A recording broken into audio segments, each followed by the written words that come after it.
to another Agile IT Tech Talk. I'm your host, Sean Spicer, and today I'm joined by a special guest, Kristy Guy, our program manager for Agile Advisor and one of our resident licensing experts when it comes to Microsoft. How are you today, Kristy? I'm doing well. Thank you for having me, Sean. Thank you for joining me because I have tried to crack the licensing code, but I haven't quite done it.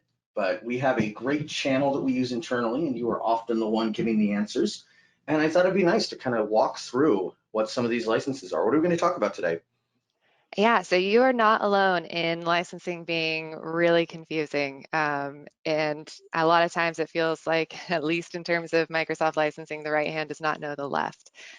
So today, kind of what I want to talk about is really the Microsoft Online Services and kind of the initial umbrella of Microsoft licensing. The biggest thing that I get from customers is confusion about um, the names of licenses because they're all very similar and what capabilities they get from license to license and kind of what's included with what.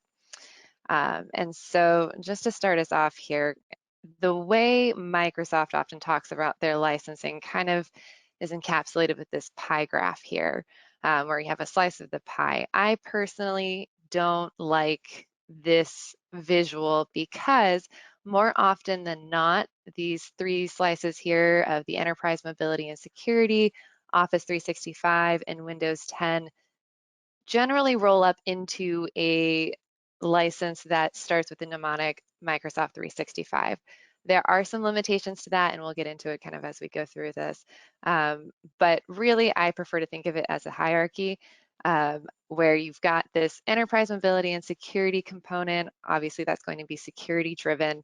You have Office 365.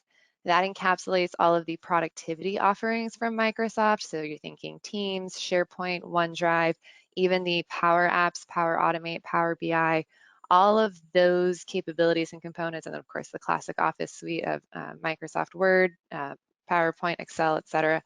All of those are really tied to that license. And then you have this Windows 10 enterprise piece here, which is going to be your operating system. And so the biggest point of confusion that I see a lot and that I think is helpful to kind of break as early as possible is this assumption that Office 365 and Microsoft 365 are the same, because they are not. And once you kind of get that mindset of always looking for the combination of Microsoft 365 and then what else is in the license name, you'll get a better understanding and a better grasp of what kinds of licensing you're looking at, what capabilities that's going to come with, and whether or not you're buying what you think you are. And that's something I see a lot is that people have the Microsoft licensing, but they aren't using a lot of the tools that are associated with the licensing that they have. Yeah, and I think a big part of that is also when you do kind of go out into the internet to see what capabilities come with your licensing, just having that fundamental understanding of, do I have an Office 365 license or a Microsoft 365 license? And so sometimes that means, doing your quoted Google search to make sure that you're getting exactly what you're looking for, because the words Microsoft Office and then just 365 are going to produce so many results. And Microsoft doesn't make it easy for you either because they recycle a lot of names. And that just really adds to kind of the pile of what you're sorting through. Right, and But that's something else is when you are doing those searches, you have to consider timeliness as well, because yes. what was previously Office 365 Business Premium is now Microsoft 365 Business Premium. But it looks like you're going to talk about that here. Yep, we are going to talk about that a little bit later on here, but that's a great example of names being recycled, and also kind of where a break in the hierarchy will occur, because even though these right-hand licenses over here, the Microsoft 365 apps for business, for enterprise, and then business basic, business premium, business standard, you might think that they all include the three kind of core elements that I highlighted on the previous slide, and the reality is that they don't. So we'll get into the details of what those include, but ultimately, with the exception of apps for enterprise, all of those licenses listed out here on the right side have a max cap of 300 seats, and those are licenses that are intended to be for small to medium businesses.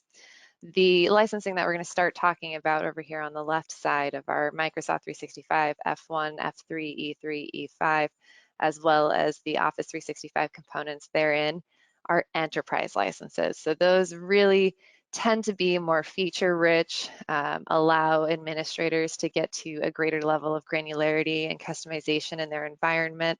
And so if you have an IT administrator and you have an IT team and you feel confident in your skill set and kind of know what you want to do for your business, those generally are going to be the licenses for you. But if you have a limited bench, or someone is playing the IT hat along with whatever their other role is, these other apps for business and the business plans can be really helpful in that regard.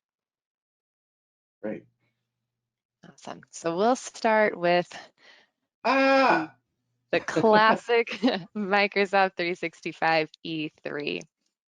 So kind of moving from left to right here, you can see that we've got these columns, and this is a really great way to visualize what is included in each component of these licenses. And that purple band across there is showing you that the Microsoft 365 E3 license includes all of them.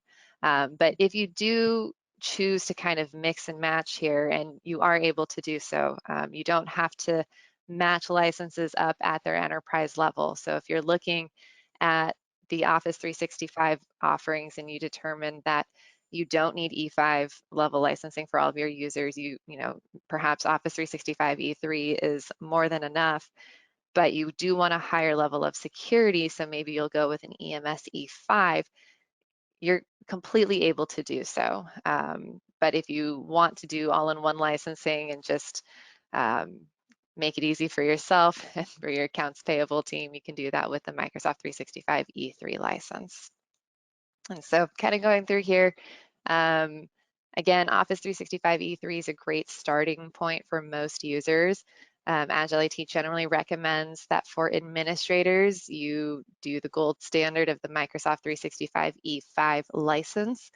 But for your average user, this is a really great way to get the full spread of basic productivity offerings, as well as a pretty inclusive security package by way of the EMS E3 license, which includes that Azure AD Premium Plan 1, and as well as the Windows 10 E3, which really opens a lot of doors to the Windows environment. And I'm looking at this and I feel it's almost not fair that all the boxes are the same size, because I'm seeing certain features in here that are just huge platforms, Yeah, and they're the same size as Cortana. just kind of Like equating all of these features. Windows Autopilot does some of the most amazing things, and it's the same size as Cortana. Yeah, I'll write a letter to Microsoft and let them know that we should Bigger squares. at least highlight some of these squares for sure. But yeah, no, these features can be a little deceptive in that they all look like they're equally weighted. But yeah, absolutely, some of these are coming in and packing quite a punch. And you're right that Windows Autopilot is one of those. Windows Virtual Desktop as well. Universal Print is new and just came out recently. So there are a ton of features that are really associated with these different kind of sub licenses, if you will. And if you go the all-in-one route by doing that Microsoft 365 E3 or E5 even license purchase, you get them all in one go, but you can also be more granular with it. And sometimes that does result in cost savings, and other times you get an environment where you've got all sorts of licensing pieces that have been modeled together and for very minimal savings, or sometimes not savings at all. So it's helpful to really keep an eye to what you're trying to achieve and whether or not you're saving money or just creating headaches by doing individual licensing rather than these Microsoft suites. Mhm. All right, so this is about to get a little bit more exciting to look at. This is the gold standard. It's the Microsoft 365 E5 license, and this is the one that we recommend for administrators. But depending on your business practices and whether or not you have employees working remotely, if the majority of your environment is cloud-based, This is really the license that lets you really crack down on policy configuration, access management, device management, and really lets you ensure that you're protecting your proprietary data, even as users access from their own devices. So again, you kind of have these three columns here of the Office 365 E5, the Enterprise Mobility and Security E5, and the Windows 10 E5. Something that's new and kind of exciting is about 6 months ago, you could only get Microsoft Defender for Endpoint through the Windows 10 E5 SKU or as part of the Microsoft 365 E5 SKU. And now that is both a standalone license where you can purchase Microsoft Defender for Endpoint on its own, or you can purchase it as part of the Microsoft 365 E5 security license. So that's a pretty recent offering within the last few That's a months great here. upgrade. It's a huge upgrade and it really opens access to some really cool security capabilities that were kind of locked into the E5 level licensing before. So that's really exciting to see. In a similar vein, the Microsoft 365 E5 compliance allows for that. That advanced e-discovery is a big one for anyone who's doing a lot of legal holds and wants to be able to do um, exports and kind of any sort of targeted information gathering around users for legal purposes. If you're doing it through e-discovery, it's all manual, but if you have advanced e-discovery, you start to have machine learning and automation features. The one thing that is important to note there is that if you want someone to be the target of advanced e-discovery, they do need to have an E5 level license. It's not just the custodians or the administrators that would need to have it, the users need to have it as well. And now that's something that can be really confusing when you're reading the Microsoft documentation on licensing, is because they talk about the licensing necessary in order for the benefit. And when you're talking about e-discovery and compliance, you don't necessarily think that the person you're investigating gets the benefit. And they Yes. also have the nomenclature of data custodian. You think a data custodian is somebody who's in charge of it, but it's really the person who just has the data. So that does need to be licensed on a per user basis, right? It does need to be licensed on a per user basis. And one of the cool things about advanced e-discovery is that because of that feature rich option there, you can make this a task that the legal team, if you have one, is driving rather than your IT team jumping in once something's gone wrong, trying to figure out what they can gather after the fact. So that really allows someone other than your IT director or your CIO to be the one who's playing legal, typically when your IT managers don't have a legal background and generally um, haven't been tasked with that before. So this really helps your team spread out the responsibility as well as the capabilities in a way that protects your business at the end of the day. Or as we've seen many times in the news this year, where you're investigating the IT manager as Yep, an insider threat. And I have done that a as tech well. talk in the past, and I'll try to put a link down in the description to that that shows the different roles that exist within e-discovery and legal hold, and how you can kind of segment things in order to make sure you're not exposing personal information to the wrong people. Yeah, no, that is a huge thing. And anytime you can kind of automate that as well, really allows you to get that labeling and protection in there without it necessarily being one person's responsibility every time, all the time, which is just a good business operational stance to take. Yep. And I'm sorry, Kristy, you mentioned compliance, and I immediately start nerding out. All That's my happy good. place. No, it's been really exciting to see kind of the availability of these features leave just the Microsoft 365 level license. Although again, that is your gold standard. We highly recommend it for administrators. There's just a lot of ways to get the benefits of these. Well, what used to be only the Microsoft 365 E5 license, you can now do through either add-ons or single license purchasing. And that's true both for all these little boxes that you see here. The Microsoft Defender for Office 365 Plan 1 is an example of that, as well as Microsoft Defender for Office 365 Plan 2, Azure AD Premium Plan 2. Really, all of these things come with really important and exciting capabilities that you can leverage for your environment, and used to be hard to mesh together, and now they're a lot easier to if you choose to go that route, or you can make it easy on yourself and get that all in one. Very cool. Awesome. All right. So now that we kind of started with the biggest and the best, we'll step down to perhaps your user that doesn't really need to work in front of a computer. So that F there is for frontline instead of enterprise. And the Microsoft 365 F1 license is your most bare bones license. It doesn't come with email. It does not come with Windows, despite having that Microsoft 365 in the name.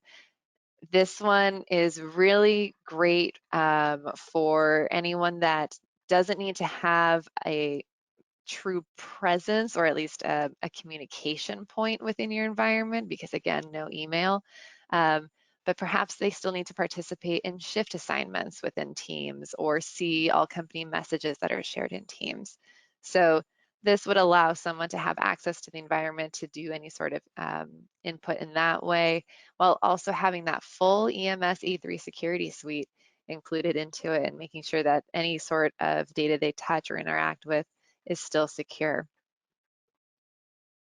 And that's something I've brought up in past tech talks when I talk about Microsoft information protection, is having the F series licenses allows you to apply that protection that's administered from an E5 license, but you're not paying for an E5 license for a forklift driver who may accidentally send Yeah, an invoice outside of the company. exactly. And in that same vein, sometimes you kind of have a step up frontline worker who still is not an employee who spends their day in front of a computer, but may need more access to the environment, where they're occasionally adding documents of their own. They do require an email address. And so, you know, the previous example may be if a manufacturing employee, like a forklift driver or someone that really did not need to participate much in the communication around business matters. Whereas this one might be a frontline worker, like a physician or a nurse, where having an email is still necessary. Um, but again, this is someone who is not sitting in front of a workstation all day, but rather the bulk of their work involves interaction elsewhere with the full capability to touch and update the environment. There are limitations to it. Obviously, these users cannot be administrators, and there are some components where they don't get to have full participation with the business infrastructure. But generally speaking, they're still coming in with that Windows 10 piece. Again, some minor limitations noted at the bottom there, and the full security package still. So even though this is a reduced license, you're still really making sure that that user is treated with the same level of security, even if their functionality with the environment is less so because it's just not needed. It is a useful license, and I speak frequently when we have people calling up talking about moving into GCC High, Yes. where you're going to see this uptick in the cost of your licensing to be in this more secure, sovereign environment. But most people have never heard of the F series licenses. And it's, well, what do most of your people do? Oh, well, they're repairing aircraft. They don't really need all of this stuff. It's perfect.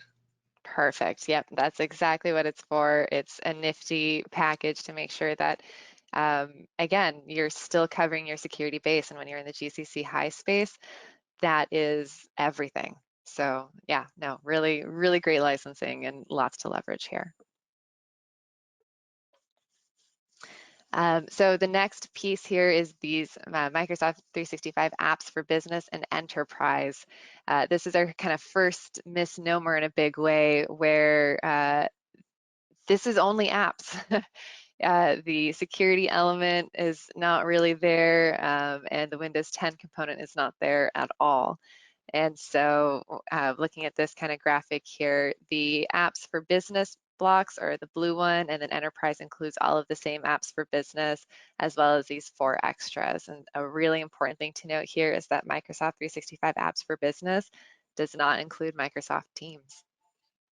Wow. I did not know Yeah. that. Yep. that is an important one to keep in mind, especially if you would assume that by having a Microsoft 365 license, you would have Microsoft Teams. So that's, again, these ones can be very helpful if you only need bare minimum access to Microsoft apps and you're really not looking to leverage any sort of security or infrastructure or operating system pieces, but they're pretty limited in their capabilities on that front. A better option for a lot of businesses will be the Microsoft 365 Business Suite. And so again, moving left to right here, we're looking at the initial block and then each one adds on to those. So Microsoft 365 Business Basic is going to include email, a lot of the expected functionalities of a business license through Microsoft. Business Standard adds on to that with some additional apps as well as additional security features such as the mobile device management for Office 365. And then that Business Premium is the one that's going to most closely mirror enterprise level licensing, where you're getting more security functionalities and capabilities there. And again, these can be really great to make sure that you have a secure environment, but perhaps you don't have the personnel to get really granular about that or get too detailed about your policy configuration, et cetera. So if you're looking for something that kind of is a good entry level resource to have the full thing, and again, that Microsoft Business Premium includes Windows 10, but Basic and Standard do not. So there are some pretty big feature differences despite all kind of being part of the same suite and having a similar mnemonic. Nice. And I love seeing Intune at the business premium level. Yeah, it is really, again, these are features that all the boxes are the same size, but they pack a punch. They're important, especially data loss prevention and rights management. Mm-hmm. So Microsoft 365 Business Premium is a pretty nifty license to have as well. Yeah, that is great for a small business. Yeah, absolutely. And again, the Microsoft 365 Business licensing, generally speaking, is a max of 300 seats. The exception being the Microsoft 365 apps for enterprise, which is enterprise level and doesn't have that cap. And none of the enterprise licensing through Microsoft has a cap either. Great. I just wish they would have kept it as Office 365 when they changed that Yeah, name. at least for those first two, I think it would have made more sense. Once you get to Microsoft 365 Business Premium and you are reintroducing features of the EMS suite and the Windows 10 operating system, that one I can see an argument for being Microsoft 365, but I'm with you on the others. So that's the overview. Thank you guys so much for joining us. And Sean, thank you so much for having me. Are there any questions or things that I can address? Well, as a reminder, Tech Talks are a benefit for our MSP and CSP clients. So what we do is we do this recording and we put it up on YouTube. We do a write-up and we set it on our blog. If you do have questions and you're watching this online after the fact, feel free to leave a comment down below or in the blog. Love to answer those questions. Give us a like and follow. Thank you very much. What we do now is we turn off the recording. We open it up for questions where our clients can ask questions about their own environment and get really in-depth information. But for everybody online, thank you very much, and we'll see you next week.